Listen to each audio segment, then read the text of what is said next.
السلام عليكم ورحمة الله تعالى وبركاته. أهلين. اليوم راح يكون طبق اليوم لحم بالبرقوق، طاجين مغربي، وإن شاء الله راح يكون أطيب طاجين وراح يعجبكم كتير. يلا تابعوا معي، راح تشوفوا المقادير. المقادير: كيلو ونص لحمة كتف، بصل كبيرة مفرومة، وعنا كزبرة وبقدونس مفرومين، فص ثوم مفروم، وعنا هون بهار أسود، ملعقة صغيرة بهار أسود، كمون ملعقة صغيرة، زنجبيل غبرة ملعقة صغيرة، ملعقتين كركم صغيرة، ملح حسب الذوق، ونص كاسة زيت زيتون وزيت عادية. وبالنسبة للتزيين عنا هون برقوق ومشمش يابس، وعنا لوز للتزيين. يلا بينا هلأ رح نروح نحضر. وهون بالطنجرة رح نحط نص كاسة زيت،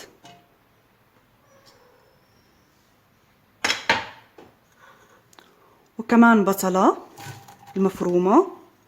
اسفة لاني عم صور بايد وعم بشتغل بايد وحدة. وهون الكزبرة والبقدونس والثوم،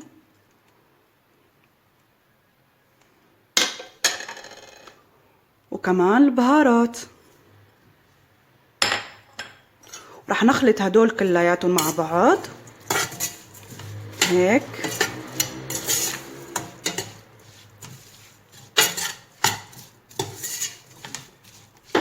وهلأ بدنا ننزل اللحمة. هلأ بنحط اللحمة بعد ما خلطنا كل المكونات، وبدنا هلأ نخلطهم وبرجع لكم، لانه ما لازم يعني ما بقدر اخلط بايد وحده، لازم امسك طنجره واخلطهم كتير كتير منيح، وبعدين راح ينطبخوا. اوكي. وهلا هيك صاروا بعد ما خلطتهم. وهلا بدنا نشعل النار تحتهم ونخليهم يتقلوا كتير كتير منيح، وكل مرة رح نقلبهم، وبعدين رح نعمل المي، وبعدين نسكر عليه. رح نخليه هلأ شوي يتقلى مع بعض مع البصل ويشرب المكونات والعناصر والبهارات، وبعدين رح نرجع. وهلأ بدنا نقلب اللحمة تبعنا، نقلبها كتير منيح هيك. يعني صعب شوي يعني بايد وحده، بس مو مشكله، بحاول اقلبها هيك. هيك مثل ما شايفين. وهلا رح نخليها كتير كتير يعني هيك تنقلي مع البصله والبهارات، وبعدين رح نعمل لها المي ونسكر عليها طنجره الضغط. يعني المي ما رح يكون كتير، بس نغطي اللحمه بالمي بس، بعدين نسكر عليها ونخليها تنطبخ كتير منيح.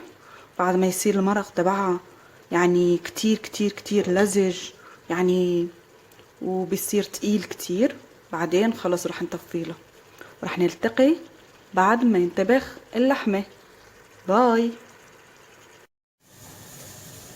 ورجعت لكم. هلا بدنا نعمل البرقوق والمشمش يتعسل مثل ما بنقول بالمغربي يتعسل. هلا عملنا هون هذا الكوب ونص هون رح نعمل برقوق كوب ونص مي. بعد ما انتو شايفين هيك غلت المي، بدنا ننزل البرقوق بعد ما غسلناه منيح.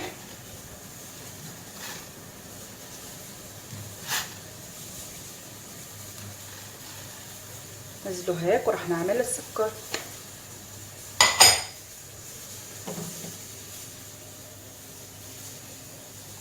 السكر نعمل ملعقة كبيرة من السكر،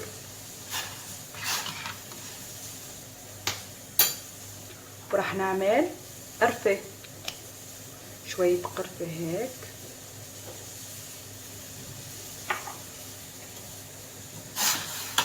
وهيك رح نخلطهم. ونخليهم لحتى ينتبخ البرقوق تبعنا، وبينتفخ ويصير هاي المي مع السلق. وهلا بدنا نعمل هون المشمش. بعد ما غليت المي كمان ننزل المشمش بعد ما غسلناه. وهون رح نعمل بس نص ملعقة من السكر، نخليهم يتعسلوا حتى تصير المي تقيلة مثل العسل. هيك بتصير مية تبعهم. وهلا رح نغطيهم ونتركهم لحتى ينطبخوا، وبعدين نرجع للتزيين. وهدول رح نزين فيهم اللحمة تبعنا بالبرقوق. يلا رح نلتقي. ورجعت لكم من جديد. وهي اللحمة بعد ما استوت صارت هيك. وهلأ بدنا نحطها بالطبق ونزينها.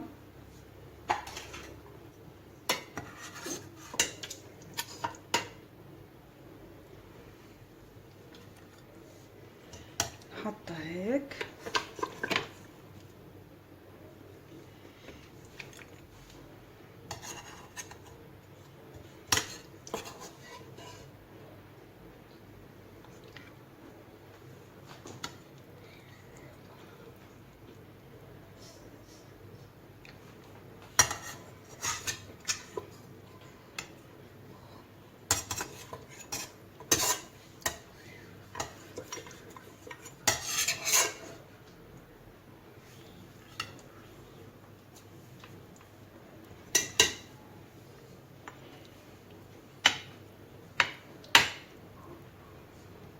وهي المرقة تبعها كيف صارت.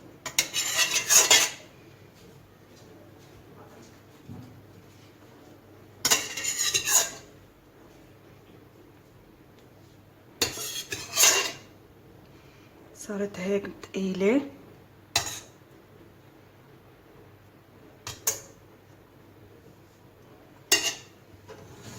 هلا بدنا نزينها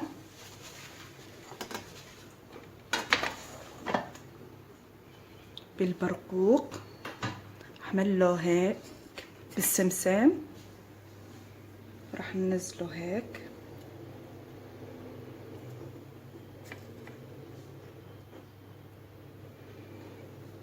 يعني تزيين حسب الاختيار، يعني كيف بدكم تزينوا تزينوا.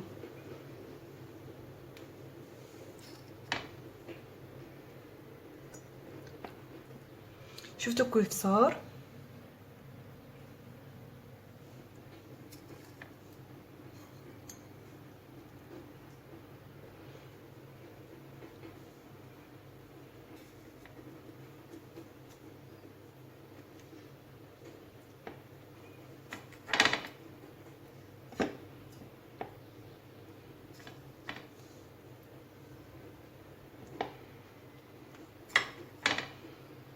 هيك.